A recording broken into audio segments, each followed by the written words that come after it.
Greetings, Eric Bakker, the naturopath from New Zealand. Thank you for coming back and looking at my video. We're going to talk about cilantro or coriander and candida.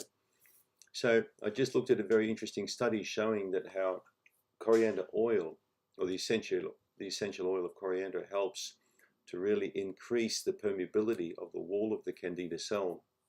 So cells of candida, when they're in their cellular form, they haven't gone into the hyphae or spore form yet, they can actually be aided to be broken down more effectively with the inclusion of coriander into the diet. So we're looking at an essential oil study basically used in a lab, okay? But the point I'm making here is you can use coriander at home in your cooking. Now, some people hate the taste of coriander or smell of it. I quite like it. So it is a type of parsley, and it's something you can easily grow or buy. It definitely aids in heavy metal detoxification.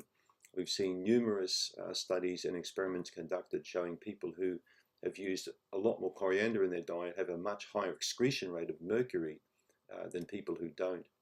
And we know that mercury is not something you want to have lots of in your system, when it comes to candida, because candida really likes, mercury in some sense. And methyl mercury, although it doesn't directly feed candida, there's a relationship there between people with high candida levels and high mercury levels.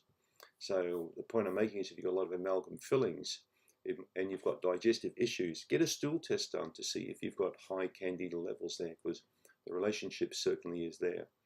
And we also know that methyl mercury definitely has an interesting effect with yeast.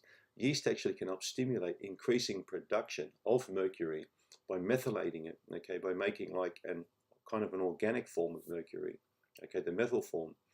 And that's got quite a high uptake. So if you've got yeast in your mouth, okay, and you've got candida in your mouth and you've got multiple fillings there, it could be a reason for you to increase your levels of methyl mercury that way. And this is what I believe happened to me when I was in my 20s, why I got so incredibly sick and depressed and shaky and blurred vision, is I had a lot of methyl mercury issues until I got my fillings all removed and replaced, with composite fillings.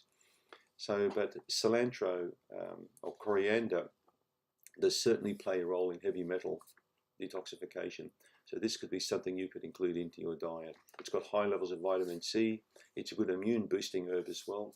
So I certainly recommend, if you enjoy coriander or cilantro, to include it in your diet, because it's going to help you significantly. Thanks for tuning in.